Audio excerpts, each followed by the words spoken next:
Now, part of the reason why we haven't done anything about West Antarctica or really about global warming is because of the framing that we have, the things that we tend to think about, especially as Americans. And we can get so distracted by situations in our immediate environment that we have a hard time thinking about problems that are not going to really manifest and affect us for decades or even centuries. So what I'd like to do is sing a song that's a little tribute to the consciousness that seems to be filling our minds today with our president and especially with what happened in Charlottesville, Virginia. This is by Lee Goland. It's been 5 years since you've had a raise in pay. Way things are going, you could get laid off any day. Sure is hard to live with all this pain. You need a power, a scapegoat that you can blame.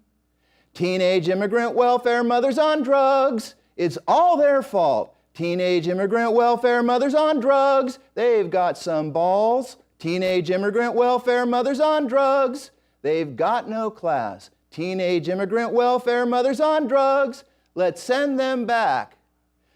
Your neighborhood library is gonna close, and the school your kids go to's becoming a joke. Self-serving liberals blame it on corporate tax breaks, but that's propaganda you know you should hate. Teenage immigrant welfare mothers on drugs, it's all their fault. Teenage immigrant welfare mothers on drugs, they've got some balls. Teenage immigrant welfare mothers on drugs, they've got no class. Teenage immigrant welfare mothers on drugs, let's send them back. Who's to blame for the things you're pissed off about? Who's to blame for inflation, unemployment, and drought? Who's to blame for the end of the good old days? Who's to blame for the fact that you can't get laid? Teenage immigrant welfare mothers on drugs, it's all their fault. Teenage immigrant welfare mothers on drugs, they've got some balls. Teenage immigrant welfare mothers on drugs, they've got no class. Teenage immigrant welfare mothers on drugs, let's send them back.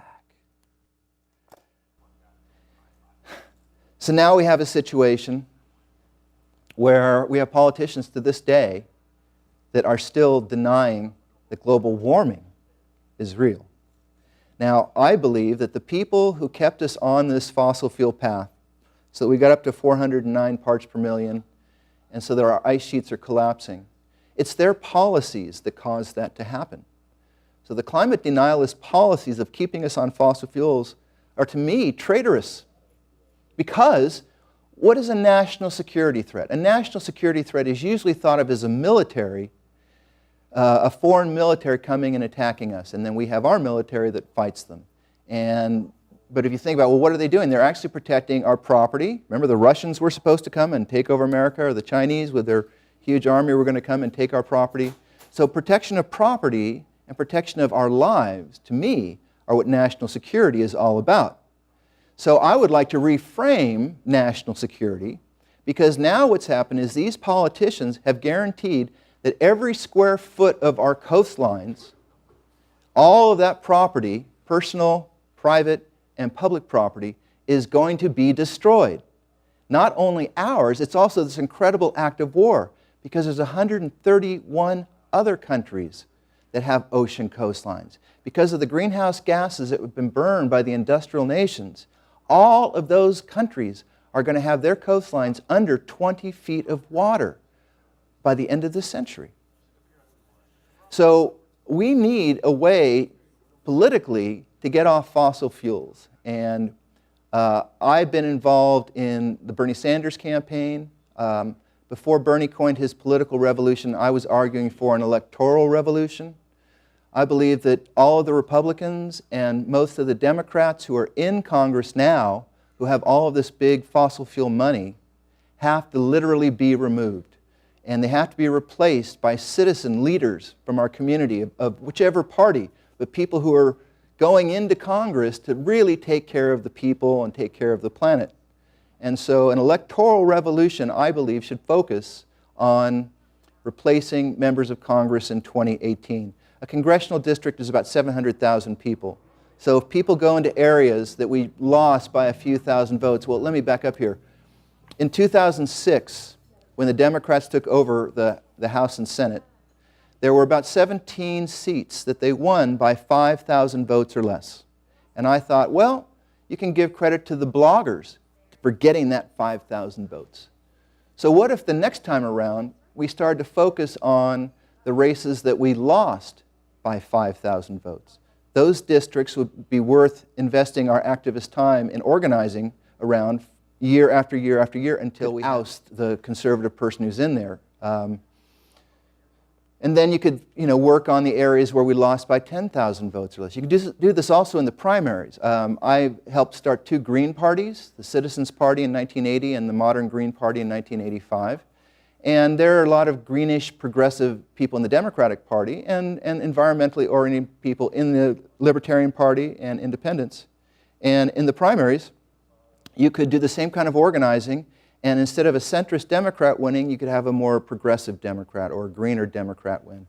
So Congress is where the policies that have gotten us here were developed.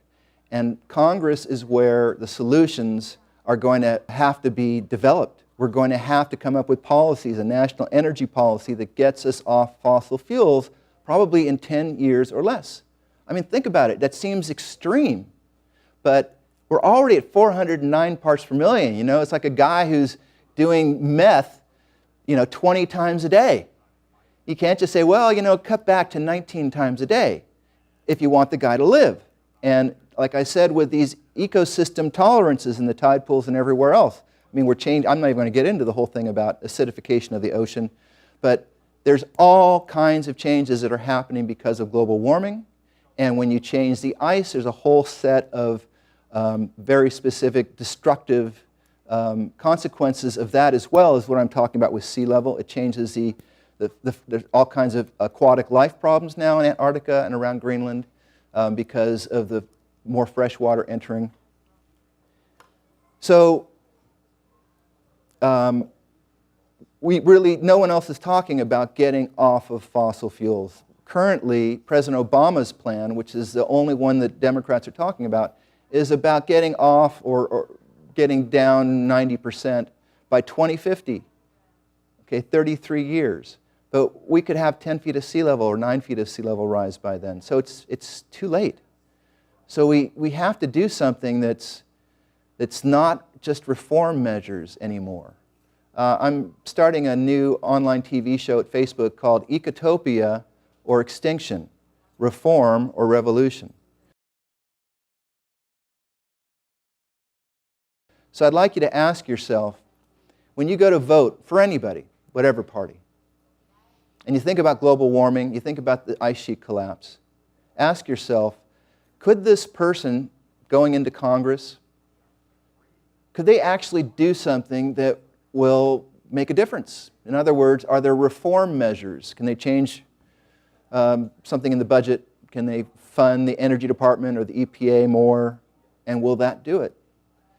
Those are reform measures. And I think the answer is no. That's why Bernie and I both use the term revolution. Now, we're not talking about anything violent. We're both talking about using the ballot box for revolution. But what that means is we literally have to think about replacing a class of politicians. And it's the reason why I think a lot of people had problems with Hillary Clinton, because they recognized that Hillary Clinton was being backed by these same fossil fuel interests. She's for fracking. And so we have to think in terms of plutocrats. Now, plutocrats You've heard about oligarchs, and we're supposedly Democrats with a small d, and we believe in democracy. But plutocrats are basically a class of elites. It's both the richest people and the politicians that they fund. So think of it like a mansion. Politicians go to a mansion and they hang out and they have a party with all these rich people.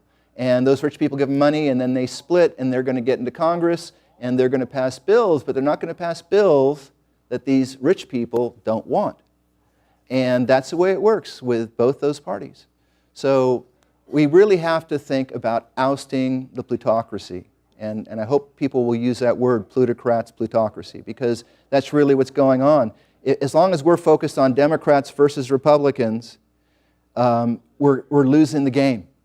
Democrats and Republicans and everybody else have to come together. We are all human beings on this planet, and we all have the same threat. Republicans, Democrats, Independents, Libertarians, Greens, their property is going to be wiped out by this sea level rise. The future, I mean, I don't have any children, but the future for children and grandchildren, I mean, imagine a world with 10 feet of sea level rise 35 years from now. If you've got a teenager, your teenager is going to be 40 years old when that happens. This is just the greatest crisis humanity has ever had to face. And it means we have to do things that we haven't done before. Right? So that's why I think reform won't work. An electoral revolution is the only way to go.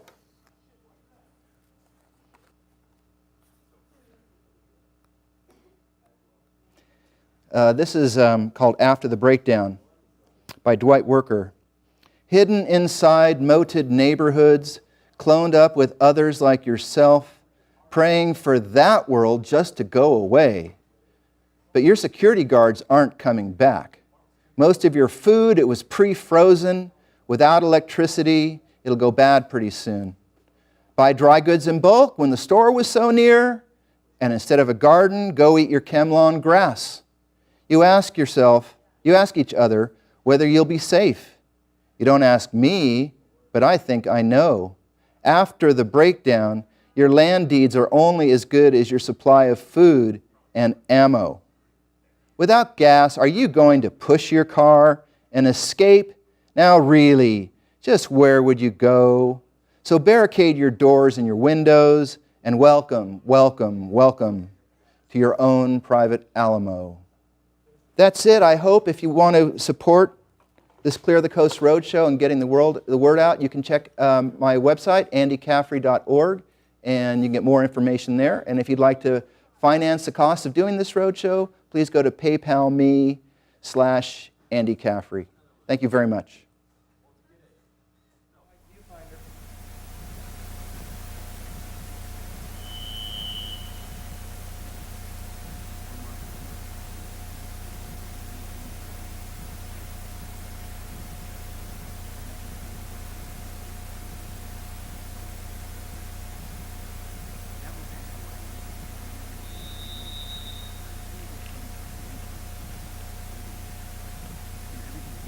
That's a little down there, Greg.